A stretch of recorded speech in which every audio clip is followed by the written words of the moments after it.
Hi to all. Mainly ఇప్పుడు నేను GitHub గురించి చెప్దాం అనుకుంటున్నా. గిట్‌హబ్‌లో మెయిన్ థింగ్ ఏముంటాయంటే 4 స్టేజెస్ ఉంటాయి. It's like the working directory, staging area, local repository, remote repository. It's like మనం ఏదన్నా ఫోల్డర్‌లో వర్క్ చేసేటప్పుడు దాన్ని ఇనిషియలైజ్ చేయాలంటే గిట్ ఇనిట్ అంటారు. సో, అలా ఇనిషియలైజ్ అయిన తర్వాత మనం ఏదైతే ఫైల్ మీద వర్క్ చేస్తుంటే అది ఎప్పుడైనా కదా వర్కింగ్ డైరెక్టరీలో ఉంటుంది. ఫస్ట్ మనం ఏదైనా చేంజెస్ చేసినా, ఏం చేంజ్ చేసినా వర్కింగ్ డైరెక్టరీలో ఉంటుంది.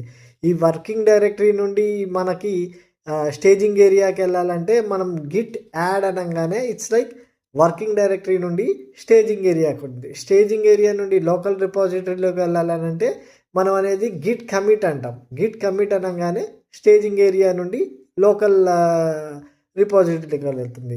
So from here to remote రిపాజిటరీకి వెళ్ళాలంటే గిట్ పుష్ అని ఆ బ్రాంచ్ నేమ్ ఇస్తే అలా వెళ్ళిపోతుంది. These are the main things.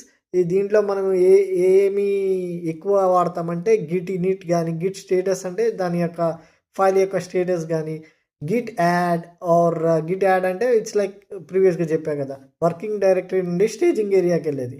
It's like commit is like staging area to local. It's like push, it's like from local to repository. It's like fetch అంటే it's like from what ever the remote రిపాజిటరీలో ఏదన్నా update అయి ఉన్నది దాన్ని pull చేయడం కానీ, fetch అయినా కూడా almost a similar, merge అయిపోతాయి.